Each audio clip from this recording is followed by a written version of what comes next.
বলতে কিছু নেই, সাংস্কৃতিক কোনো কার্যক্রম নেই। সন্দীপু দ্য হেভেন ফাউন্ডেশনের উদ্যোগে 25 স্বেচ্ছাসেবী সংগঠনের সামাজিক ও মানবিক কাজের স্বীকৃতি স্বরূপ সংবর্ধনা দেওয়া হয়। এপ্রিল 23 তারিখ বিকাল 4টায় উপজেলার কনফারেন্স রুমে আয়োজিত সংবর্ধনা অনুষ্ঠানে প্রধান অতিথি হিসেবে উপস্থিত আছেন উপজেলা নির্বাহী কর্মকর্তা রিয়ান চাকমা। দেখতে পাচ্ছি অধিকাংশ হচ্ছে পরিচিত মুখ, ভালো কাজের সাথে সবসময় তাদেরকে আমি দেখতে পাই। এরকম সংগঠনগুলোকে ওইখানে সম্পর্কিত করা আছে, অত্যন্ত ভালো লাগলো। আমরা সন্দীপের প্রায় 1 বছর ধরে রয়েছে, 1 বছর 1 মাসের কাছাকাছি হবো আর কি। হ্যাঁ, তো আমি এই এলাকাবাসীকে কিন্তু দেখেছি যে কোনো বিষয়ে জাস্ট কিছু বলার সাথে সাথে একসাথে হয়ে যায়। এটা অন্য কোনো জায়গায় দেখি নাই আমি।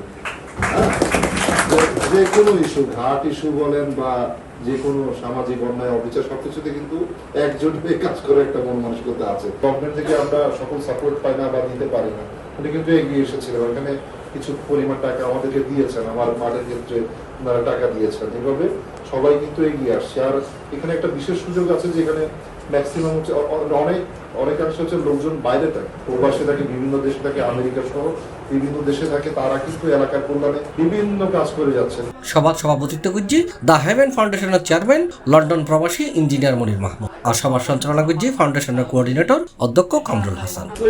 প্রায় 35 বছর ধরে আমি সামাজিক কাজগুলো করে যাচ্ছি। প্রথম কাজ শুরু হয়েছিল আমার এই সন্দীপ সমিতি দিয়া, সন্দীপ সমিতি ইউকে। শুরু থেকে এখন পর্যন্ত আমি ওটার হাত ধরে আছি। তারপরে করোনাকে কেন্দ্র করে আমি শুরু করলাম এটা। সন্দীপে এই প্রথম প্রত্যেকটা ছোট বড় বলতে কোনো নাই, সামাজিক কাজে সবাই সমান, সবাই যার যার অবস্থান থেকে কাজ করছে। তো আমরা চেষ্টা করেছি প্রত্যেককে আজকে সুযোগ করে দেওয়ার জন্য। সভার প্রত্যেক সংগঠনের নেতৃবৃন্দ তারা নিজস্ব সংগঠনের শুরুত্তনে পর্যন্ত মানবিক ও সামাজিক কর্মকাণ্ডের ফিরিস্তি তুলি ধরিবার পাশাপাশি তারা ভবিষ্যৎ কর্মপন্থা তুলি ধরছে। বক্তব্য হই সন্দীপুতে প্রথম গণসংগঠন লয় এদিক নিয়ে সামাজিক সংগঠনের আনুষ্ঠানিক স্বীকৃতি দিয়ে এতলয় এই সংগঠনের কর্মকর্তাদের প্রতি ব্যতিক্রমী উদ্যোগগুলোয় ধন্যবাদ ও কৃতজ্ঞতা জানাই ব্যাখ্যা।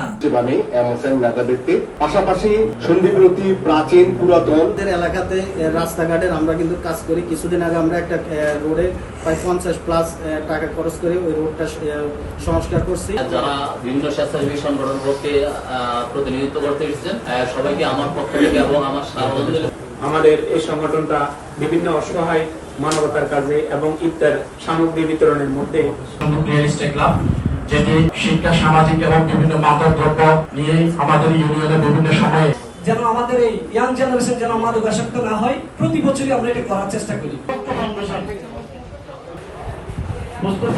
আমাদের সর্বশেষ C+ TV চট্টগ্রাম।